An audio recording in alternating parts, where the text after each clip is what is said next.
ਸਤਿ ਸ਼੍ਰੀ ਅਕਾਲ। ਤੁਸੀਂ ਵੇਖ ਰਹੇ ਹੋ ਟੀਵੀ ਪੰਜਾਬ ਤੇ ਮੈਂ ਹਾਂ ਤੁਹਾਡੇ ਨਾਲ ਇੰਦਰਪ੍ਰੀਤ ਕੌਰ ਸੰਘੇੜਾ ਲੈ ਕੇ ਹਾਜ਼ਰ ਹਾਂ ਪ੍ਰੋਗਰਾਮ ਕੈਨੇਡਾ ਨਾਓ, ਜਿੱਥੇ ਗੱਲਬਾਤ ਕੈਨੇਡਾ ਦੀਆਂ तमाम ਵੱਡੀਆਂ ਖਬਰਾਂ ਦੀ ਹੋਏਗੀ। ਇਹਨਾਂ ਖਬਰਾਂ ਉੱਪਰ ਵਿਚਾਰ ਚਰਚਾ ਕਰਨ ਲਈ ਸਾਡੇ ਨਾਲ ਸਟੂਡੀਓ ਵਿੱਚ ਮੌਜੂਦ ਨੇ ਮਨਦੀਪ ਸਿੰਘ ਟੁੱਟ। ਮਨਦੀਪ ਜੀ, ਸਭ ਤੋਂ ਪਹਿਲਾਂ ਬਹੁਤ-ਬਹੁਤ ਸਵਾਗਤ ਹੈ। ਜੀ ਬਹੁਤ ਬਹੁਤ ਧੰਨਵਾਦ ਇੰਦਰਪ੍ਰੀਤ ਜੀ। ਮਨਦੀਪ ਜੀ, ਪ੍ਰੋਗਰਾਮ ਦੀ ਸ਼ੁਰੂਆਤ ਦੇ ਵਿੱਚ ਇਮੀਗ੍ਰੇਸ਼ਨ ਨਾਲ ਜੁੜੀ ਹੋਈ ਖਬਰ ਦੀ ਗੱਲ ਕਰ ਲੈਂਦੇ ਆ। ਇਮੀਗ੍ਰੇਸ਼ਨ ਨਾਲ ਸੰਬੰਧਿਤ ਅੱਜ ਇੱਕ ਵੱਡਾ ਐਲਾਨ ਹੋਇਆ। ਹੁਣ ਇਮੀਗ੍ਰੇਸ਼ਨ ਮੰਤਰੀ ਵੱਲੋਂ ਇੱਕ ਪੋਰਟਲ ਲਾਂਚ ਕੀਤਾ ਗਿਆ ਜੋ ਕਿ ਫੈਮਿਲੀ ਵੀਜ਼ਾ ਨਾਲ ਸੰਬੰਧਿਤ ਹੈ। ਇਸ ਪੋਰਟਲ ਦੇ ਨਾਲ ਕੀ ਫਾਇਦਾ ਹੋਏਗਾ ਤੇ ਇਸ ਬਾਰੇ ਕੀ ਜਾਣਕਾਰੀ ਸਾਹਮਣੇ ਆਈ ਹੈ? ਬਿਲਕੁਲ ਜੀ, ਇੱਕ ਨਵਾਂ ਐਲਾਨ ਕੀਤਾ ਗਿਆ ਕਿਉਂਕਿ ਲਗਾਤਾਰ ਇਮੀਗ੍ਰੇਸ਼ਨ ਜਿਹੜੇ ਫਾਈਲਾਂ ਦਾ ਪ੍ਰੋਸੈਸ ਹੈ ਉਹਨੂੰ ਲੈ ਕੇ ਪਿਛਲੇ ਕਈ ਦਿਨਾਂ ਤੋਂ ਸਵਾਲ ਉੱਠ ਰਹੇ ਸੀ। ਹਾਲਾਂਕਿ ਕਈ ਮਹੀਨਿਆਂ ਤੋਂ ਹੀ ਲਗਾਤਾਰ ਬੈਕਲੌਗ ਬਹੁਤ ਜ਼ਿਆਦਾ ਵੱਧ ਗਿਆ ਸੀਗਾ। ਸੋ ਹੁਣ ਜਿਹੜੀਆਂ ਐਪਲੀਕੇਸ਼ਨਸ ਆ ਉਹ ਨਿਪਟਾਈਆਂ ਜਾ ਰਹੀਆਂ ਨੇ ਔਰ ਇਹਦੇ ਵਿੱਚ ਹੁਣ ਇਹ ਵੀ ਦੇਖਣ ਤੇ ਸਾਹਮਣੇ ਆਇਆ ਕਿ ਜਿਹੜੇ ਵਿਜ਼ਟਰ ਵੀਜ਼ਾ ਫਸੇ ਹੋਏ ਸੀ ਉਹਨਾਂ ਵਿੱਚੋਂ ਵੀ ਕਾਫੀ ਜਿਹੜੇ ਉਹ ਨਤੀਜੇ ਦਿੱਤੇ ਜਾ ਰਹੇ ਨੇ। ਹਾਲਾਂਕਿ ਕਈ ਫਾਈਲਾਂ ਜਿਹੜੀਆਂ ਉਹ ਰਿਫਿਊਜ਼ ਵੀ ਕੀਤੀਆਂ ਜਾ ਰਹੀਆਂ ਨੇ। ਸੋ ਪਤਾ ਨਹੀਂ ਹੁਣ ਕੀ ਆਧਾਰ ਆ ਔਰ ਕਈਆਂ ਦੇ ਵੀਜ਼ੇ ਲੱਗ ਵੀ ਰਹੇ ਨੇ। ਸੋ ਜੇਕਰ ਅਸੀਂ ਪੀਆਰ ਦੀ ਗੱਲ ਕਰੀਏ, ਫੈਮਿਲੀ ਕਲਾਸ ਦੀ ਗੱਲ ਕਰੀਏ ਤਾਂ ਉਹਦੇ ਸੰਬੰਧੀ ਵੀ ਅੱਜ ਇੱਕ ਐਲਾਨ ਕੀਤਾ ਗਿਆ, ਜਿਹਦੇ ਬਾਰੇ ਇੱਕ ਨਵਾਂ ਪੋਰਟਲ ਜਾਂ ਇੱਕ ਅਸੀਂ ਕਹਿ ਸਕਦੇ ਹਾਂ ਕਿ ਇੱਕ ਟਰੈਕਰ ਜਿਹੜਾ ਨਵਾਂ ਉਹ ਰਿਲੀਜ਼ ਕੀਤਾ ਗਿਆ, ਜਿਸ 'ਚ ਤੁਸੀਂ ਦੇਖ ਸਕਦੇ ਹੋ ਕਿ ਤੁਹਾਡੀ ਫਾਈਲ ਇਸ ਵਕਤ ਕਿੱਥੇ ਪਹੁੰਚੀ ਆ, ਕਿਹੜੇ ਪੜਾਅ ਤੇ ਇਸ ਵਕਤ ਤੁਹਾਡੀ ਫਾਈਲ ਪਹੁੰਚ ਚੁੱਕੀ ਹੈ, ਕਿੰਨਾ ਟਾਈਮ ਹੋਰ ਲੱਗੇਗਾ। ਸੋ ਇਹਦੇ ਸੰਬੰਧੀ ਆਪਾਂ ਇੱਕ ਰਿਪੋਰਟ ਪਹਿਲਾਂ ਦਰਸ਼ਕਾਂ ਨੂੰ ਦਿਖਾ ਦਿੰਦੇ ਹਾਂ ਔਰ ਇਸ ਤੋਂ ਬਾਅਦ ਫਿਰ, ਕਿਉਂਕਿ ਦੂਜਾ ਐਲਾਨ ਇਸ ਤੋਂ ਪਹਿਲਾਂ ਵੀ ਇੱਕ ਐਲਾਨ ਕੀਤਾ ਗਿਆ ਸੀਗਾ ਜਿਹਦੇ ਵਿੱਚ ਵੀ ਜਿਹੜੇ ਸੀ ਉਹ ਸਪਾਊਸਲ ਵੀਜ਼ੇ ਦਾ ਹੀ ਜ਼ਿਕਰ ਕੀਤਾ ਗਿਆ ਸੀ। ਸੋ ਇਹਦੇ ਵਿੱਚ ਵੀ ਹੁਣ ਆਪਾਂ ਇੱਕ ਦਰਸ਼ਕਾਂ ਨੂੰ ਦਿਖਾ ਦਿੰਦੇ ਹਾਂ ਕਿ ਕੀ ਇਹਦੇ ਵਿੱਚ ਤਕਨੀਕਾਂ ਨੇ ਔਰ ਕਿਸ ਤਰੀਕੇ ਨਾਲ ਉਹ ਆਪਣੀ ਫਾਈਲ ਦਾ ਸਟੇਟਸ ਜਿਹੜਾ ਉਹ ਦੇਖ ਸਕਦੇ ਨੇ। ਇਮੀਗ੍ਰੇਸ਼ਨ ਵਿਭਾਗ ਵੱਲੋਂ ਅੱਜ ਇੱਕ ਵੱਡਾ ਐਲਾਨ ਕੀਤਾ ਗਿਆ ਜੋ ਫੈਮਿਲੀ ਕਲਾਸ ਪੀਆਰ ਐਪਲੀਕੇਸ਼ਨਸ ਨਾਲ ਜੁੜਿਆ ਹੋਇਆ ਹੈ। ਇਸ ਸੰਬੰਧੀ ਇਮੀਗ੍ਰੇਸ਼ਨ ਵਿਭਾਗ ਵੱਲੋਂ ਨਵਾਂ online case status tracker launch ਕੀਤਾ ਗਿਆ ਹੈ। ਜੀ ਹਾਂ, ਕੈਨੇਡਾ ਦੇ ਇਮੀਗ੍ਰੇਸ਼ਨ ਮੰਤਰੀ ਵੱਲੋਂ ਨਵੇਂ ਡਿਜੀਟਲ ਕੇਸ ਸਟੇਟਸ ਟਰੈਕਰ ਦਾ ਐਲਾਨ ਕੀਤਾ ਗਿਆ। ਇਹ tracker family class permanent residence application sponsors ਅਤੇ ਉਹਨਾਂ ਦੇ ਰਿਪਰੈਜ਼ੈਂਟੇਟਿਵਸ ਦੇ ਵਾਸਤੇ ਹੋਵੇਗਾ। ਇਸ ਨਾਲ ਉਹਨਾਂ ਨੂੰ ਇਹ ਫਾਇਦਾ ਹੋਵੇਗਾ ਕਿ ਉਹ ਆਸਾਨੀ ਨਾਲ ਐਪਲੀਕੇਸ਼ਨ ਦਾ ਸਟੇਟਸ ਆਨਲਾਈਨ ਘਰ ਬਹਿ ਕੇ ਵੀ ਚੈੱਕ ਕਰ ਸਕਣਗੇ। ਦੱਸ ਦਈਏ ਕਿ ਇਹ ਕਦਮ ਕੈਨੇਡਾ ਵੱਲੋਂ ਜੋ ਨਵਾਂ ਮਾਡਰਨਾਈਜ਼ ਕੈਨੇਡਾ ਇਮੀਗ੍ਰੇਸ਼ਨ ਸਿਸਟਮ ਐਲਾਨ ਕੀਤਾ ਗਿਆ ਉਸ ਸੰਬੰਧੀ ਚੁੱਕਿਆ ਗਿਆ ਹੈ। ਹਾਲ ਹੀ 'ਚ ਇਮੀਗ੍ਰੇਸ਼ਨ ਵਿਭਾਗ ਵੱਲੋਂ ਇਹ ਐਲਾਨ ਕੀਤਾ ਗਿਆ ਸੀ ਕਿ ਉਹਨਾਂ ਵੱਲੋਂ ਇਮੀਗ੍ਰੇਸ਼ਨ ਸਿਸਟਮ ਨੂੰ ਮਾਡਰਨਾਈਜ਼ ਕਰਨ ਸੰਬੰਧੀ ਕੁਝ ਖਾਸ ਤੇ ਵੱਡੇ ਕਦਮ ਚੁੱਕੇ ਜਾਣਗੇ ਤਾਂ ਕਿ ਆਰਥਿਕਤਾ ਦੀ ਰਿਕਵਰੀ ਨੂੰ ਸਪੋਰਟ ਕੀਤੀ ਜਾ ਸਕੇ। ਇਸ ਤੋਂ ਇਲਾਵਾ ਕਲਾਇੰਟ ਐਕਸਪੀਰੀਅੰਸ ਵੀ ਸੁਧਰੇ। ਇਸ ਤੋਂ ਪਹਿਲਾਂ ਇਮੀਗ੍ਰੇਸ਼ਨ ਮੰਤਰੀ ਵੱਲੋਂ ਸਪਾਊਸ, ਪਾਰਟਨਰ ਅਤੇ ਡਿਪੈਂਡੈਂਟ ਚਾਈਲਡ ਕੈਟਾਗਰੀਜ਼ ਵਾਸਤੇ ਇੱਕ ਟਰੈਕਰ ਲਾਂਚ ਕੀਤਾ ਸੀ ਤੇ ਹੁਣ ਫੈਮਿਲੀ ਕਲਾਸ ਪੀਆਰ ਐਪਲੀਕੇਸ਼ਨਸ ਵਾਸਤੇ ਵੀ ਅਜਿਹਾ ਕਦਮ ਚੁੱਕਿਆ ਗਿਆ। ਇਸ ਨਾਲ ਇਹ ਹੋਵੇਗਾ ਕਿ ਅਰਜ਼ੀਆਂ ਦੀ ਪ੍ਰੋਸੈਸਿੰਗ ਦੇ ਵਿੱਚ ਜੋ ਸਮਾਂ ਲੱਗਦਾ ਹੈ ਉਸ ਪ੍ਰੋਸੈਸਿੰਗ ਦੇ ਸਮੇਂ ਨੂੰ ਵੀ ਘੱਟ ਕਰਨ ਦੀ ਕੋਸ਼ਿਸ਼ ਕੀਤੀ ਜਾਵੇਗੀ। ਇਮੀਗ੍ਰੇਸ਼ਨ ਵਿਭਾਗ ਵੱਲੋਂ ਕੋਸ਼ਿਸ਼ ਕੀਤੀ ਜਾ ਰਹੀ ਹੈ ਕਿ ਫਾਈਲਾਂ ਦਾ ਜਲਦ ਫੈਸਲਾ ਸੁਣਾਇਆ ਜਾ ਸਕੇ ਕਿਉਂਕਿ ਪਹਿਲਾਂ ਹੀ ਵਿਭਾਗ ਕੋਲ ਕਾਫੀ ਜ਼ਿਆਦਾ ਫਾਈਲਾਂ ਦਾ ਬੈਕਲੌਗ ਇਕੱਠਾ ਹੋ ਚੁੱਕਿਆ ਹੈ, ਜਿਸ ਬਾਰੇ ਉਹਨਾਂ ਵੱਲੋਂ ਜਾਣਕਾਰੀ ਸਾਂਝੀ ਕੀਤੀ ਗਈ ਸੀ। ਹੁਣ ਵਿਭਾਗ ਵੱਲੋਂ ਇਸ ਚੀਜ਼ ਨੂੰ ਲੈ ਕੇ ਜ਼ੋਰ ਦਿੱਤਾ ਜਾ ਰਿਹਾ ਹੈ ਕਿ ਇਹਨਾਂ ਫਾਈਲਾਂ ਦੇ ਉੱਪਰ ਜਲਦ ਫੈਸਲਾ ਸੁਣਾਇਆ ਜਾਵੇ, ਜਿਸ ਸੰਬੰਧੀ ਉਹਨਾਂ ਵੱਲੋਂ ਹੁਣ ਲਗਾਤਾਰ ਐਲਾਨ ਕੀਤੇ ਜਾ ਰਹੇ ਨੇ। ਪਹਿਲਾਂ ਸਪਾਊਸ ਵੀਜ਼ਾ ਵਾਲਿਆਂ ਲਈ ਐਲਾਨ ਹੋਇਆ ਤੇ ਹੁਣ ਫੈਮਿਲੀ ਕਲਾਸ ਪੀਆਰ ਐਪਲੀਕੇਸ਼ਨ ਸੰਬੰਧੀ ਵੀ ਇੱਕ ਪੋਰਟਲ ਲਾਂਚ ਕੀਤਾ ਗਿਆ ਹੈ, ਜਿਸ ਦੀ ਮਦਦ ਨਾਲ ਆਸਾਨੀ ਨਾਲ ਤੁਸੀਂ ਘਰ ਬਹਿ ਕੇ ਵੀ ਆਪਣੀ ਅਰਜ਼ੀ ਦਾ ਸਟੇਟਸ ਚੈੱਕ ਕਰ ਸਕੋਗੇ। ਜੀ, ਸੋ ਇਸ ਤਰੀਕੇ ਨਾਲ ਇੱਕ ਨਵਾਂ ਪੋਰਟਲ ਜਿਹੜਾ ਉਹਦਾ ਐਲਾਨ ਕੀਤਾ ਗਿਆ। ਸੋ ਇਹਦੇ ਉੱਤੇ ਹੁਣ ਤੁਸੀਂ ਦੇਖ ਸਕਦੇ ਹੋ ਕਿ ਕਿਸ ਤਰੀਕੇ ਨਾਲ ਜਿਹੜਾ ਵਾ ਉਹ ਤੁਸੀਂ ਆਪਣੀ ਫਾਈਲ ਦਾ ਸਟੇਟਸ ਦੇਖ ਸਕਦੇ ਹੋ। ਇਸ ਤੋਂ ਪਹਿਲਾਂ ਵੀ ਇੱਕ ਜਿਹੜਾ ਪੋਰਟਲ ਆ ਉਹ ਐਲਾਨ ਕੀਤਾ ਗਿਆ ਸੀਗਾ। ਸੋ ਇਹਦੇ ਵਿੱਚ ਇਮੀਗ੍ਰੇਸ਼ਨ ਮੰਤਰੀ ਨੇ ਇਹ ਕਿਹਾ ਕਿ ਕਹਿੰਦੇ ਅਸੀਂ ਕੋਸ਼ਿਸ਼ ਕਰ ਰਹੇ ਹਾਂ ਕਿ ਜਿਹੜੇ ਲੋਕ ਨੇ ਉਹਨਾਂ ਲਈ ਜਿਹੜੀ ਸਰਵਿਸ ਹੈ ਉਹ ਵਧੀਆ ਕੀਤੀ ਜਾਵੇ, ਕਿਉਂਕਿ ਪਿਛਲੇ ਦਿਨਾਂ ਤੋਂ ਬੜੀ ਨਾਰਾਜ਼ਗੀ ਝੱਲਣੀ ਪੈ ਰਹੀ ਆ। ਬਹੁਤ ਲੰਬੀਆਂ ਫਾਈਲਾਂ ਚੱਲੀਆਂ ਨੇ, ਕਾਫੀ ਸਮਾਂ ਲੈ ਲਿਆ। ਕਹਿੰਦੇ ਜਿਹੜਾ ਨਾਰਮਲ ਟਾਈਮ ਆ ਇੱਕ ਜਿਹੜੀ ਸਪਾਊਸ ਜਿਹੜੀ ਫਾਈਲ ਦਾ ਸਮਾਂ ਹੁੰਦਾ ਆ, ਮੰਨ ਲਓ ਕਿ ਜੇ ਕੋਈ ਇੱਥੇ ਪੀਆਰ ਹੈ, ਕਿਸ ਦਾ ਸਪਾਊਸ ਹੈਗਾ ਤਾਂ ਉਹਦਾ ਪਾਰਟਨਰ ਇੰਡੀਆ ਆ, ਤਾਂ ਉੱਥੋਂ 10 ਤੋਂ 12 ਮਹੀਨੇ ਦਾ ਜਿਹੜਾ ਨਾਰਮਲ ਜਿਹੜੀ ਟਾਈਮਲਾਈਨ ਹੁੰਦੀ ਆ। ਸੋ ਕਹਿੰਦੇ ਅਸੀਂ ਦੁਬਾਰਾ ਹੁਣ ਉਹਦੇ ਉੱਤੇ ਪਰਤਣ ਦੀ ਕੋਸ਼ਿਸ਼ ਕਰ ਰਹੇ ਹਾਂ ਔਰ ਕੰਮ ਤੇਜ਼ੀ ਨਾਲ ਅੱਗੇ ਜਿਹੜਾ ਉਹ ਵਧਾ ਰਹੇ ਆ। ਸੋ ਇਹਦੇ ਨਾਲ ਹੁਣ ਅੱਜ ਤੋਂ ਸ਼ੁੱਕਰਵਾਰ ਤੇ 11 ਤਰੀਕ ਜਿਹੜੀ ਆਉਣੀ ਆ ਉੱਤੇ ਵੀ ਨਜ਼ਰਾਂ ਟਿਕੀਆਂ ਹੋਈਆਂ ਨੇ। ਉਸ ਦਿਨ ਵੀ ਉਮੀਦ ਕੀਤੀ ਜਾ ਰਹੀ ਹੈ ਕਿ ਵੱਡਾ ਐਲਾਨ ਹੋ ਸਕਦਾ ਹੈ, ਵੱਡੀ ਪਾਲਿਸੀ ਦਾ ਜਿਹੜਾ ਖੁਲਾਸਾ ਹੋ ਸਕਦਾ। ਸੋ ਦੇਖਦੇ ਹਾਂ ਕੀ ਹੁੰਦਾ ਆ। ਪਰ ਅੱਜ ਇਮੀਗ੍ਰੇਸ਼ਨ ਮੰਤਰੀ ਵੱਲੋਂ ਇੱਕ ਨਵਾਂ ਹੋਰ ਪੋਰਟਲ ਦਾ ਜਿਹੜਾ ਉਹ ਆਗਾਜ਼ ਕੀਤਾ ਗਿਆ ਕਿ ਜਿਹੜੇ ਫੈਮਿਲੀ ਕਲਾਸ ਵੀਜ਼ਾ ਨੇ ਉਹਦੇ ਵਿੱਚ ਹੁਣ ਤੁਸੀਂ ਆਪਣੀ ਜਿਹੜੀ ਫਾਈਲ ਹੈ ਉਹ ਟਰੈਕ ਕਰ ਸਕਦੇ ਹੋ। ਜੀ ਮਨਦੀਪ ਜੀ, ਇਸ ਤੋਂ ਬਾਅਦ ਗੱਲ ਕਰਦੇ ਹਾਂ ਸਸਕੈਚੁਅਨ ਦੀ। ਸਸਕੈਚੁਅਨ ਵੱਲੋਂ ਬਾਕੀ ਸੂਬਿਆਂ ਦੇ ਵਾਂਗ ਹੀ ਕਰੋਨਾ ਵਾਇਰਸ ਕਾਰਨ ਪਾਬੰਦੀਆਂ ਲਗਾਈਆਂ ਗਈਆਂ ਸਨ, ਪਰ ਹੁਣ ਅੱਜ ਇੱਕ ਵੱਡਾ ਐਲਾਨ ਹੋਇਆ ਹੈ ਜਿਸ ਵਿੱਚ ਰਾਹਤ ਦਿੱਤੀ ਜਾ ਰਹੀ ਹੈ। ਕੀ ਜਿਹੜੀ ਰਾਹਤ ਹੈ ਉਹ ਸਸਕੈਚੁਅਨ ਵੱਲੋਂ ਐਲਾਨ ਕੀਤੀ ਗਈ ਹੈ? ਬਿਲਕੁਲ ਜੀ, ਇਸ ਵਕਤ ਜਿਹੜਾ ਵਾ ਉਹ ਜੇਕਰ ਅਸੀਂ ਗੱਲ ਕਰੀਏ ਸਸਕੈਚੁਅਨ ਦੀ, ਤਾਂ ਸਸਕੈਚੁਅਨ ਨੇ ਵੱਡਾ ਐਲਾਨ ਕੀਤਾ ਹੈ ਔਰ ਕੈਨੇਡਾ 'ਚੋਂ ਪਹਿਲਾ ਸੂਬਾ ਇਹੋ ਜਿਹਾ ਸਸਕੈਚੁਅਨ ਬਣ ਗਿਆ ਜਿਹਨੇ ਐਲਾਨ ਕੀਤਾ ਕਿ ਪ੍ਰੂਫ ਆਫ ਵੈਕਸੀਨੇਸ਼ਨ ਦੀ ਹੁਣ ਉੱਥੇ ਲੋੜ ਨਹੀਂ ਪਵੇਗੀ। 14 ਫਰਵਰੀ ਦਿਨ ਸੋਮਵਾਰ ਤੋਂ ਜਿਹੜਾ ਉੱਥੇ ਇਹ ਰਿਕੁਆਇਰਮੈਂਟ ਜਿਹੜੀ ਆ ਉਹ ਲਿਫਟ ਕੀਤੀ ਜਾ ਰਹੀ ਆ।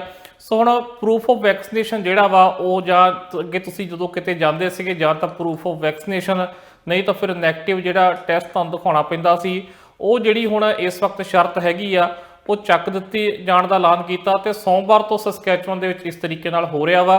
ਪਰ ਜਿਹੜੀ ਹੋਰ ਬਾਕੀ ਸ਼ਰਤਾਂ ਨੇ ਉਹ ਸਾਰੀਆਂ ਹਾਲੇ ਉੱਥੇ ਰਹਿਣਗੀਆਂ ਜਦ ਤੱਕ ਕੋਈ ਹੋਰ ਅਗਲਾ ਐਲਾਨ ਨਹੀਂ ਕੀਤਾ ਜਾਂਦਾ। ਹਾਲਾਂਕਿ ਉਮੀਦ ਇਹ ਵੀ ਹੈ ਕਿ ਬਹੁਤ ਜਲਦ ਹੋਰ ਜਿਹੜੀਆਂ ਸ਼ਰਤਾਂ ਨੇ ਜਾਂ ਵੈਕਸੀਨ ਸੰਬੰਧੀ ਹੋਰ ਵੀ ਕੁਝ ਐਲਾਨ ਹੋ ਸਕਦੇ ਨੇ ਸਸਕੈਚੁਅਨ ਵਿੱਚ। ਫਿਲਹਾਲ ਉਹ ਸਾਰੇ ਆਪਣੇ ਥਾਂ ਉਸੇ ਤਰੀਕੇ ਨਾਲ ਨੇ ਔਰ ਇਹ ਜਿਹੜਾ ਬਦਲਾਵ ਆ ਪ੍ਰੂਫ ਆਫ ਵੈਕਸੀਨੇਸ਼ਨ ਦੇ ਬਾਰੇ, ਇਹ 14 ਫਰਵਰੀ ਤੋਂ ਉੱਥੇ ਲਾਗੂ ਹੋਵੇਗਾ। ਜੀ ਸਸਕੈਚੁਅਨ ਵੱਲੋਂ ਤਾਂ ਐਲਾਨ ਕਰ ਹੀ ਦਿੱਤਾ ਗਿਆ, ਪਰ ਉਸ ਤੋਂ ਇਲਾਵਾ ਐਲਬਰਟਾ ਤੋਂ ਵੀ ਤੇ ਕਿਊਬਿਕ ਤੋਂ ਵੀ ਇਸ ਤਰ੍ਹਾਂ ਦੀ ਜਾਣਕਾਰੀ ਸਾਹਮਣੇ ਆ ਰਹੀ ਹੈ। ਇੱਥੇ ਕਿਹੜੀਆਂ ਪਾਬੰਦੀਆਂ ਹਟਾਈਆਂ ਜਾ ਰਹੀਆਂ ਨੇ? ਜੀ ਬਿਲਕੁਲ, ਅਲਬਰਟਾ ਤੋਂ ਆਪਾਂ ਉਡੀਕ ਕਰ ਰਹੇ ਸੀਗੇ ਕਿ ਇਹ ਪ੍ਰੋਗਰਾਮ ਰਿਕਾਰਡ ਕਰਨ ਤੋਂ ਪਹਿਲਾਂ ਉੱਥੋਂ ਦੇ ਪ੍ਰੀਮੀਅਰ ਐਲਾਨ ਕਰ ਦੇਣਾ, ਕਿਉਂਕਿ ਉਹਨਾਂ ਨੇ ਅੱਜ ਉਹ ਐਲਾਨ ਕਰਨਾ ਹੈ ਕਿ ਕਿਹੜੀ ਢਿੱਲ ਦਿੱਤੀ ਜਾਣੀ ਹੈ। ਹਾਲਾਂਕਿ ਇਹ ਉਮੀਦ ਪ੍ਰਗਟਾਈ ਜਾ ਰਹੀ ਆ ਕਿ ਜੈਸਨ ਕੈਨੀ ਜਿਹੜੇ ਅਲਬਰਟਾ ਦੇ ਪ੍ਰੀਮੀਅਰ ਨੇ ਉਹ ਅੱਜ ਵੱਡਾ ਐਲਾਨ ਕਰ ਸਕਦੇ ਆ। ਹੋ ਸਕਦਾ ਉਹ ਸਾਰੀਆਂ ਜਿਹੜੀਆਂ ਉਹ ਪਾਬੰਦੀਆਂ ਨੇ, ਹਦਾਇਤਾਂ ਨੇ ਹਟਾ ਦੇਣ ਜਾਂ ਕੁਝ ਰੱਖ ਲੈਣ। ਹਾਲਾਂਕਿ ਹੱਲੇ ਉਹਨਾਂ ਨੇ ਇਹ ਪ੍ਰੈਸ ਕਾਨਫਰੰਸ ਨਹੀਂ ਕੀਤੀ ਔਰ ਅੱਜ ਸ਼ਾਮ ਨੂੰ ਉਹਨਾਂ ਨੇ ਪ੍ਰੈਸ ਕਾਨਫਰੰਸ ਕਰਨੀ ਆ। ਪਰ ਕਿਊਬਿਕ ਨੇ ਜਿਹੜਾ ਉਹ ਆਪਣਾ ਪਲਾਨ ਦੇ ਦਿੱਤਾ ਆ ਤੇ ਕਈ ਪੜਾਵਾਂ ਵਿੱਚ ਉਹਨਾਂ ਨੇ ਆਪਣਾ ਇਹ ਪਲਾਨ ਦਿੱਤਾ ਆ, ਜਿਹਦੇ ਵਿੱਚ ਮਾਰਚ ਦੇ ਅੱਧ ਤੱਕ ਉੱਥੇ ਵੀ ਜਿਹੜੇ ਹਾਲਾਤ ਨੇ ਉਹ ਨਾਰਮਲ ਹੋ ਜਾਣਗੇ। ਫਿਰ ਉੱਥੇ ਕੋਈ ਗੈਦਰਿੰਗ ਤੇ ਜਾਂ ਹੋਰ ਕਿਸੇ ਤਰੀਕੇ ਦੀ ਕੋਈ ਲਿਮਿਟ ਨਹੀਂ ਰਹੇਗੀ। ਹਾਲਾਂਕਿ ਪ੍ਰੂਫ ਆਫ ਵੈਕਸੀਨੇਸ਼ਨ ਜਾਂ ਹੋਰ ਚੀਜ਼ਾਂ ਉੱਥੇ ਆਪਣੇ ਥਾਂ ਤੇ ਰਹਿਣਗੀਆਂ, ਪਰ ਜਿਹੜੀ ਗੈਦਰਿੰਗਸ ਨੂੰ ਲੈ ਕੇ ਆ, ਜਿਹੜੇ ਬਾਰ ਵਗੈਰਾ ਬੰਦ ਕੀਤੇ ਹੋਏ ਸੀ ਉਹਨਾਂ ਵਿੱਚ ਫਿਰ ਉਸ ਤੋਂ ਬਾਅਦ ਡਾਂਸ ਵੀ ਲੋਕ ਕਰ ਸਕਦੇ ਨੇ, ਕਿਉਂਕਿ ਡਾਂਸ ਉੱਤੇ ਵੀ ਪਾਬੰਦੀ ਲੱਗੀ ਹੋਈ ਆ ਔਰ ਹੋਰ ਬਹੁਤ ਸਾਰੀਆਂ ਚੀਜ਼ਾਂ ਸੀਗਾ। ਸੋ ਬਾਕੀ ਤਕਰੀਬਨ ਸਾਰਾ ਕੁਝ ਉੱਥੇ ਨਾਰਮਲ ਜਿਹੜਾ ਮਾਰਚ ਅੱਧ ਵਿੱਚ ਕਿਊਬਿਕ 'ਚ ਹੋ ਜਾਵੇਗਾ। ਤੇ ਅਲਬਰਟਾ 'ਚ ਅੱਜ ਜਦੋਂ ਅਸੀਂ ਇਹ ਪ੍ਰੋਗਰਾਮ ਰਿਕਾਰਡ ਕਰ ਰਹੇ ਹਾਂ ਉਦੋਂ ਤੱਕ ਹੱਲੇ ਪ੍ਰੈਸ ਕਾਨਫਰੰਸ ਨਹੀਂ ਹੋਈ, ਪਰ ਅੱਜ ਹੋਣ ਜਾ ਰਹੀ ਆ। ਇਹ ਪ੍ਰੈਸ ਕਾਨਫਰੰਸ ਅੱਜ ਸ਼ਾਮ ਦੀ ਰੱਖੀ ਗਈ ਸੀ। ਜੀ ਮਨਦੀਪ ਜੀ, ਇਸ ਤੋਂ ਬਾਅਦ ਗੱਲ ਕਰਦੇ ਹਾਂ ਟਰੱਕ ਨਾਲ ਜੁੜੀਆਂ ਹੋਈਆਂ ਜਿਹੜੇ ਟਰੱਕ ਡਰਾਈਵਰਸ ਵੱਲੋਂ ਪ੍ਰੋਟੈਸਟ ਕੀਤਾ ਜਾ ਰਿਹਾ ਉਹਨਾਂ ਖਬਰਾਂ ਦੇ ਨਾਲ। ਜਗਮੀਤ ਸਿੰਘ ਵੱਲੋਂ ਇਸ ਸੰਬੰਧੀ ਵੱਡੀ ਮੰਗ ਕੀਤੀ ਗਈ ਹੈ। ਪ੍ਰਦਰਸ਼ਨ ਨੂੰ ਕਾਫੀ ਦਿਨ ਹੋ ਚੁੱਕੇ ਨੇ, ਪਰ ਹੁਣ ਐਨਡੀਪੀ ਲੀਡਰ ਜਗਮੀਤ ਸਿੰਘ ਇਸ ਬਾਰੇ ਕੀ ਕਹਿ ਰਹੇ ਨੇ?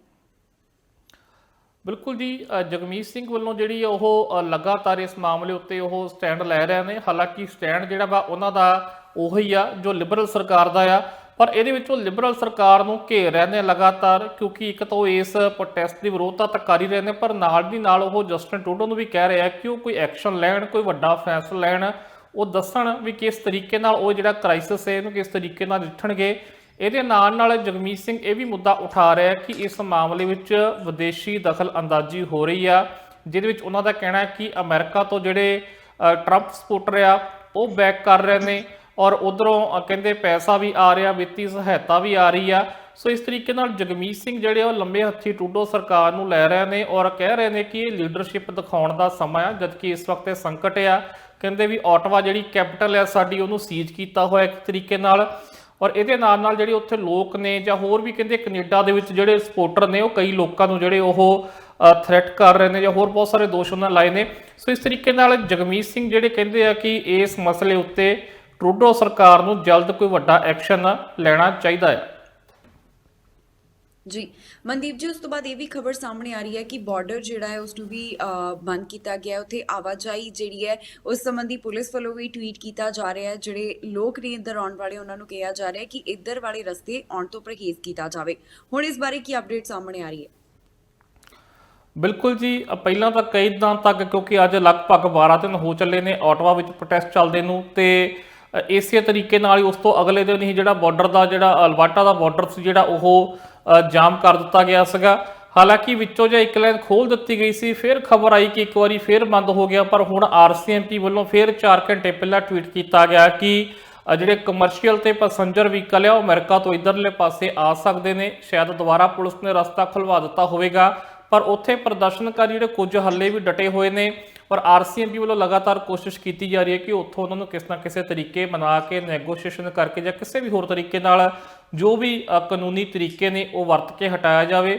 ਦੂਜੇ ਪਾਸੇ ਹੁਣ ਪਿਛਲੇ 2 ਦਿਨ ਤੋਂ ਜਿਹੜਾ ਅੰਟਾਰੀਓ ਵਿੱਚ ਨਾਰਥ ਅਮਰੀਕਾ ਦਾ ਸਭ ਤੋਂ ਬਿਜ਼ੀ ਬਾਰਡਰ ਮੰਨਿਆ ਜਾਂਦਾ ਐਬਟਸਰ ਬ੍ਰਿਜ, ਉਹਦੇ ਉੱਤੇ ਵੀ ਜਿਹੜਾ ਸੀ ਰੋਸ ਪ੍ਰਦਰਸ਼ਨ ਸ਼ੁਰੂ ਹੋ ਗਿਆ ਸੀ। ਉਹ ਬ੍ਰਿਜ ਵੀ ਬੰਦ ਕਰ ਦਿੱਤਾ ਗਿਆ ਸੀ, ਜਿਸ ਤੋਂ ਬਾਅਦ ਕਾਫੀ ਕਮਰਸ਼ੀਅਲ ਟਰੱਕ ਜਿਹੜੇ ਸੀ ਉਹ ਪਰਲੇ ਪਾਰ ਫਸ ਗਏ, ਇਧਰਲੇ ਪਾਸੇ ਵੀ ਲੋਕ ਉਧਰ ਨਹੀਂ ਜਾ ਰਹੇ ਸੀ। ਉਹਦਾ ਕਰਕੇ ਵੀ ਬਹੁਤ ਮੁਸ਼ਕਲਾਂ ਦਾ ਸਾਹਮਣਾ ਕਰਨਾ ਪਿਆ ਕਿਉਂਕਿ ਉਹ ਬਹੁਤ ਬਿਜ਼ੀ ਬਾਰਡਰ ਆ। ਕਈ ਵਾਹਨ ਜਿਹੜੇ ਨੇ ਇੱਧਰ ਆਉਂਦੇ ਜਾਂਦੇ ਨੇ ਉੱਥੋਂ, ਉਹ ਕਈ ਘੰਟਿਆਂ ਦੀ ਉੱਥੇ ਵੇਟਿੰਗ ਵੀ ਹੁੰਦੀ ਸੀ ਜਦੋਂ ਨਾਰਮਲ ਚੱਲਦਾ ਸੀਗਾ। ਪਰ ਹੁਣ ਜਿਹੜਾ ਵਾ ਇਸ ਵਕਤ ਉਹ ਬੰਦ ਪਿਆ ਵਾ। ਲਗਭਗ ਕੋਸ਼ਿਸ਼ ਉੱਥੇ ਵੀ ਕੀਤੀ ਜਾ ਰਹੀ ਆ ਵੀ ਕਿਸੇ ਨਾ ਕਿਸੇ ਤਰੀਕੇ ਬਾਰਡਰ ਖੁਲਾਇਆ ਜਾਵੇ।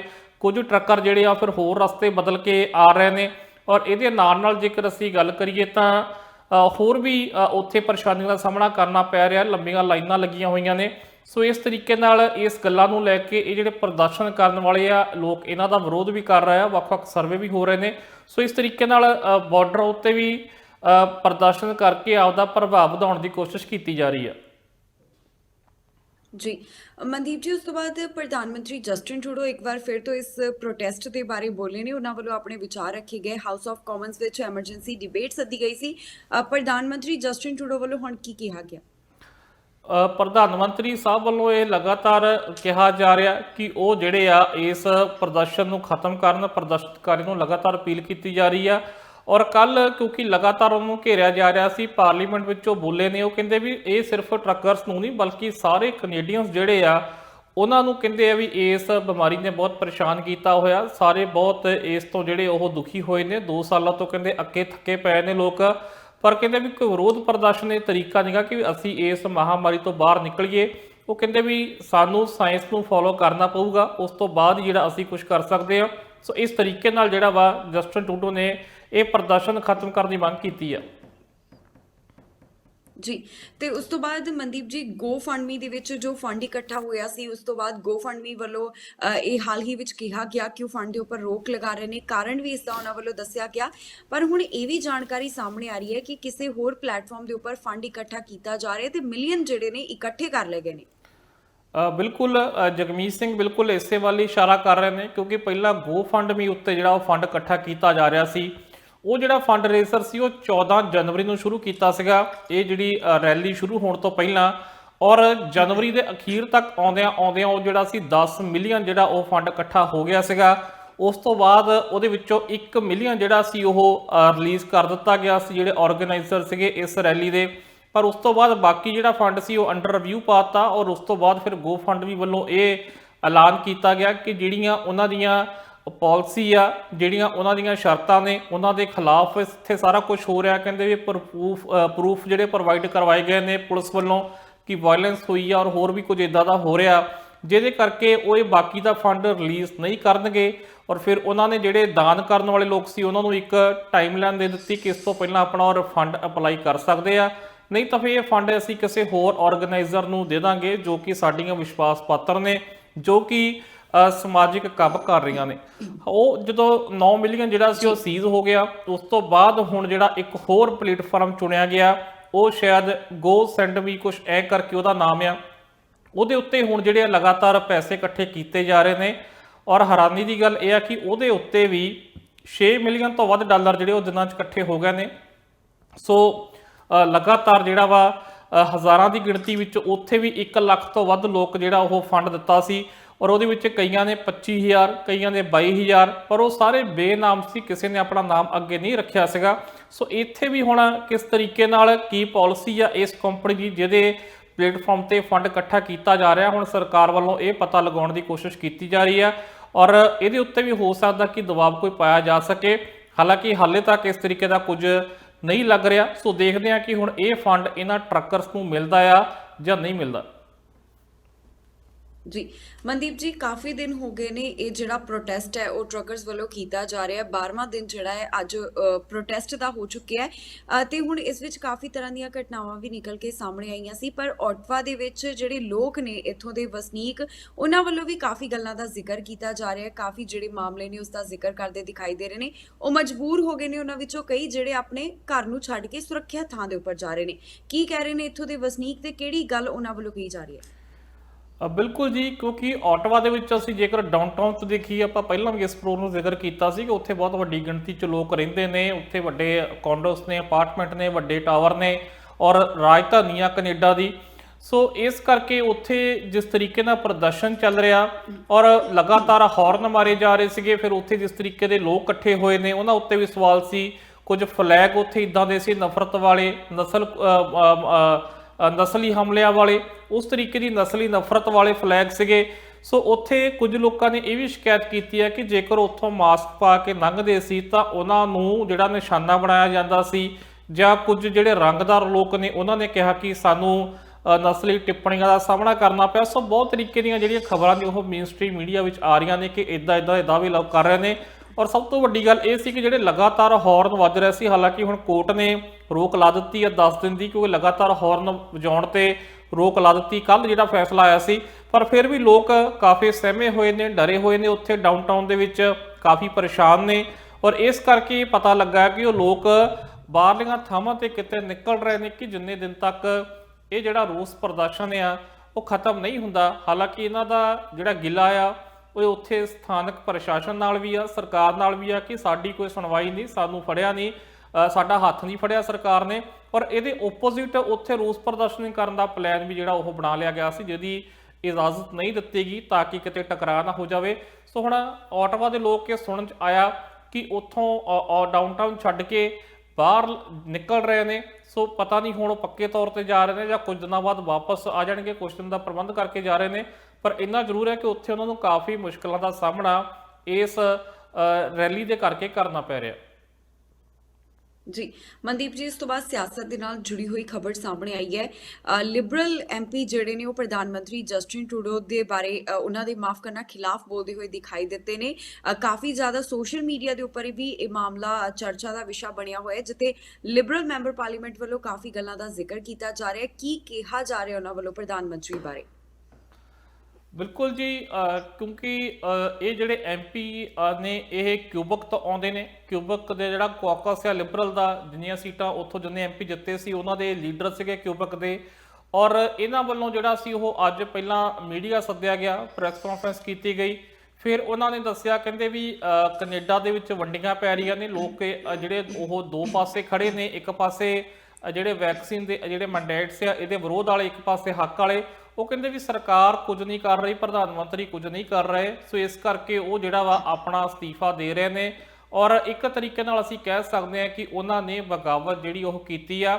ਹਾਲਾਂਕਿ ਇਸ ਮੁੱਦੇ ਉੱਤੇ ਬਾਅਦ ਚ ਪ੍ਰਧਾਨ ਮੰਤਰੀ ਸਾਹਿਬ ਨੇ ਜਵਾਬ ਵੀ ਦਿੱਤਾ, ਜਸਟਿਨ ਟਰੂਡੋ ਨੇ ਆਪਣੇ ਐਮਪੀ ਨੂੰ। ਪਰ ਇਸ ਐਮਪੀ ਦੇ ਸਹਾਰੇ ਹੁਣ ਵਿਰੋਧੀ ਪਾਰਟੀਆਂ ਵੀ ਨਿਸ਼ਾਨਾ ਕੱਸ ਰਹੀਆਂ ਨੇ। ਜਗਮੀਤ ਸਿੰਘ ਨੇ ਜਦੋਂ ਆਪਣੀ ਸਟੇਟਮੈਂਟ ਜਾਰੀ ਕੀਤੀ ਸੀ, ਉਹ 'ਚ ਉਹਨਾਂ ਨੇ ਇਸੇ ਐਮਪੀ ਦਾ ਹਵਾਲਾ ਦਿੰਦਿਆਂ ਕਿਹਾ ਕਿ ਹੁਣ ਤਾਂ ਉਹਨਾਂ ਦੇ ਆਪਣੇ ਐਮਪੀ ਜਸਟਿਨ ਟਰੂਡੋ ਦੀ ਲੀਡਰਸ਼ਿਪ ਤੇ ਸਵਾਲ ਚੁੱਕ ਰਹੇ ਨੇ। ਹਾਲਾਂਕਿ ਗੱਲ ਇਹ ਵੀ ਹੈ ਕਿ ਜਸਟਿਨ ਟਰੂਡੋ ਵੀ ਖੁਦ ਕਿਊਬਕ ਤੋਂ ਆਉਂਦੇ ਨੇ, ਕਿਊਬਕ ਤੋਂ ਹੀ ਉਹ ਚੋਣ ਲੜਦੇ ਨੇ, ਉੱਥੋਂ ਹੀ ਐਮਪੀ ਨੇ। ਔਰ ਕਿਊਬਕ ਦੇ ਹੀ ਇਸ ਐਮਪੀ ਵੱਲੋਂ ਬਗਾਵਤ ਜਿਹੜੀ ਉਹ ਕੀਤੀ ਗਈ ਆ। ਜੀ ਮਨਦੀਪ ਜੀ, ਇਸ ਤੋਂ ਬਾਅਦ ਬ੍ਰਿਟਿਸ਼ ਕੋਲੰਬੀਆ ਨਾਲ ਜੁੜੀ ਹੋਈ ਖਬਰ ਸਾਹਮਣੇ ਆਈ ਹੈ। ਨੌਕਰੀਆਂ ਦੇ ਬਾਰੇ ਇੱਕ ਖਬਰ ਹੈ। ਕਿਹਾ ਜਾ ਰਿਹਾ ਹੈ ਕਿ ਸੂਬੇ ਵਿੱਚ 1 ਮਿਲੀਅਨ ਤੋਂ ਵੱਧ ਨੌਕਰੀਆਂ ਜਿਹੜੀਆਂ ਨੇ ਉਹ ਸ਼ਾਮਿਲ ਕੀਤੀਆਂ ਜਾਣਗੀਆਂ। ਇਸ ਬਾਰੇ ਜੌਬਸ ਮਿਨਿਸਟਰ ਵੱਲੋਂ ਵੀ ਜਾਣਕਾਰੀ ਦਿੱਤੀ ਗਈ ਹੈ। ਸੋ ਇਸ ਬਾਰੇ ਤੁਹਾਡੇ ਤੋਂ ਹੋਰ ਡੀਟੇਲ ਜਾਣਨਾ ਚਾਹਾਂਗੇ। ਜੀ ਬਿਲਕੁਲ, ਰਵੀ ਕਾਲੋ ਜਿਹੜੇ ਮੰਤਰੀ ਨੇ ਸਰਕਾਰ ਦੇ, ਕਿਉਂਕਿ ਦੋ ਖਬਰਾਂ ਇੱਕ ਆਈਆਂ ਨੇ ਅੱਜ। ਇੱਕ ਤਾਂ ਸਰਕਾਰ ਵੱਲੋਂ ਜਿਹੜੀ ਰਵੀ ਕਾਲੋ ਦਾ ਜ਼ਿਕਰ ਆਪਾਂ ਕਰ ਰਹੇ ਹਾਂ, ਉਹ ਕਹਿ ਰਹੇ ਆ ਕਿ 1 ਮਿਲੀਅਨ ਨੌਕਰੀਆਂ ਜਿਹੜੀਆਂ ਆਉਣ ਵਾਲੇ 10 ਸਾਲਾਂ ਦੇ ਵਿੱਚ ਜਿਹੜੀਆਂ ਉਹ ਪੈਦਾ ਹੋਣਗੀਆਂ, ਭਾਵ ਕਿ 1 ਸਾਲ ਦੀ 1 ਲੱਖ ਨੌਕਰੀ, ਜੋ ਕਿ ਕਾਫੀ ਵੱਡੀ ਸੰਖਿਆ ਆ। ਔਰ ਕਹਿੰਦੇ ਵੀ ਨੌਜਵਾਨ ਪੀੜ੍ਹੀ ਨੂੰ ਤਿਆਰ ਰਹਿਣ ਦੀ ਉਹਨਾਂ ਨੇ ਅਪੀਲ ਕੀਤੀ ਹੈ ਕਿ ਉਹ ਆਪਣੇ ਆਪ ਨੂੰ ਤਿਆਰ ਰੱਖਣ। ਵੀ ਬਹੁਤ ਵੱਡੀਆਂ ਜੌਬ ਜਿਹੜੀਆਂ ਉਹ ਓਪਰਚੁਨਿਟੀਜ਼ ਇੱਥੇ ਆ ਰਹੀਆਂ ਨੇ। ਸੋ ਇਸ ਕਰਕੇ ਉਹ ਕਹਿੰਦੇ ਵੀ ਆਉਣ ਵਾਲੇ 10 ਸਾਲਾਂ ਵਿੱਚ 1 ਮਿਲੀਅਨ ਨੌਕਰੀਆਂ ਆਉਣਗੀਆਂ। ਦੂਜੇ ਪਾਸੇ ਇੱਕ ਹੋਰ ਰਿਪੋਰਟ ਆਈ ਹੈ ਜਿਹਦੇ ਵਿੱਚ ਇਹ ਸਾਹਮਣੇ ਆਇਆ ਕਿ ਆਉਣ ਵਾਲੇ 1 ਦਹਾਕੇ, ਭਾਵ ਕਿ 10 ਸਾਲਾਂ ਵਿੱਚ 6 ਲੱਖ ਤੋਂ ਵੱਧ ਲੋਕ ਜਿਹੜੇ ਉਹ ਰਿਟਾਇਰ ਵੀ ਹੋਣ ਜਾ ਰਹੇ ਨੇ, 6,31,000 ਲੋਕ ਰਿਟਾਇਰ ਹੋ ਸਕਦੇ ਨੇ। ਭਾਵ ਕਿ 6,31,000 ਜਿਹੜੀਆਂ ਉਹ ਨੌਕਰੀਆਂ ਖਾਲੀ ਹੋ ਜਾਣਗੀਆਂ, ਉਹ ਵੀ ਭਰਨੀਆਂ ਪੈਣਗੀਆਂ। ਸੋ ਹਾਲਾਂਕਿ ਇਹ ਹੁਣ ਪਤਾ ਨਹੀਂ ਕਿ ਸਰਕਾਰ ਨੇ ਉਹ ਵੀ ਵਿੱਚ ਸ਼ਾਮਲ ਕੀਤੀਆਂ ਨੇ ਕਿ ਜਿਹੜੇ 6,31,000 ਲੋਕ ਰਿਟਾਇਰ ਹੋ ਰਹੇ ਨੇ ਤੇ 10 ਲੱਖ ਨੌਕਰੀਆਂ ਉਹ ਟੋਟਲ ਬਣਦੀਆਂ ਨੇ, ਜਾਂ ਉਹ 10 ਲੱਖ ਜਿਹੜੀਆਂ 1 ਮਿਲੀਅਨ ਨੌਕਰੀਆਂ ਵੱਖਰੀਆਂ ਨੇ। ਪਰ ਜਿਹੜੀਆਂ ਜੌਬਸ ਪੈਦਾ ਹੋਣਗੀਆਂ ਉਹ ਵੀ ਚੰਗੀ ਗੱਲ ਹੈ, ਪਰ ਨਾਲ ਨਾਲ ਇੱਕ ਚਿੰਤਾ ਇਹ ਵੀ ਆ ਕਿ ਇੰਨੇ ਲੋਕ ਜਿਹੜੇ ਆ ਅਵੇਲੇਬਲ, ਇੰਨੀ ਲੇਬਰ ਅਵੇਲੇਬਲ ਇਸ ਵਕਤ BC ਵਿੱਚ ਨਹੀਂ ਆ। ਸੋ ਉਹਨੂੰ ਕਿਸ ਤਰੀਕੇ ਨਾਲ ਟੈਕਲ ਕੀਤਾ ਜਾਂਦਾ ਆ? ਇਮੀਗ੍ਰੇਸ਼ਨ ਖੁੱਲੀ ਜਾਂਦੀ ਆ ਜਾਂ ਫਿਰ ਬ੍ਰਿਟਿਸ਼ ਕੋਲੰਬੀਆ 'ਚ ਹੀ ਇੰਨੀ ਜਿਹੜੀ ਉਹ ਹਿਊਮਨ ਫੋਰਸ ਹੈਗੀ ਆ ਕਿ ਉਹ ਨੌਕਰੀਆਂ ਤੇ ਕਾਬਜ ਹੋ ਸਕਦੀ ਆ? ਸੋ ਇੱਕ ਦਿਲਚਸਪ ਗੱਲ ਆ। ਸੋ ਦੇਖਦੇ ਆ ਸਰਕਾਰ ਹੋਰ ਇਹਦੇ ਸੰਬੰਧੀ ਕੀ ਜਾਣਕਾਰੀ ਜਾਰੀ ਕਰਦੀ ਆ। ਪਰ ਰਵੀ ਕਾਹਲੋਂ ਵੱਲੋਂ ਜੋ ਐਲਾਨ ਕੀਤਾ ਹੈਗਾ ਉਹ ਚੰਗਾ ਐਲਾਨ ਹੈ ਕਿ ਨੌਕਰੀਆਂ ਚੰਗੀ ਰਫ਼ਤਾਰ ਵਿੱਚ ਪੈਦਾ ਹੋਣਗੀਆਂ। ਜੀ ਮਨਦੀਪ ਜੀ, ਬਹੁਤ ਬਹੁਤ ਧੰਨਵਾਦ ਤੁਹਾਡਾ ਇਹਨਾਂ तमाम ਖਬਰਾਂ ਦੇ ਉੱਪਰ ਜਾਣਕਾਰੀ ਦੇਣ ਦੇ ਵਾਸਤੇ ਤੇ ਵਿਚਾਰ ਚਰਚਾ ਕਰਨ ਲਈ। ਜੀ ਧੰਨਵਾਦ ਜੀ। ਸੋ ਇਸੇ ਤਰ੍ਹਾਂ ਪ੍ਰੋਗਰਾਮ ਦੇ ਰਾਹੀਂ ਤੁਹਾਡੇ ਰੋਜ਼ਾਨਾ ਰੂਬਰੂ ਹੁੰਦੇ ਰਵਾਂਗੇ, ਜਿੱਥੇ ਗੱਲਬਾਤ ਕੈਨੇਡਾ ਦੀਆਂ तमाम ਵੱਡੀਆਂ ਖਬਰਾਂ ਦੀ ਹੋਏਗੀ। ਫਿਲਹਾਲ ਸਾਨੂੰ ਦਿਓ ਇਜਾਜ਼ਤ ਤੇ ਤੁਸੀਂ ਬਣੇ ਰਹੋ TV ਪੰਜਾਬ ਦੇ ਨਾਲ।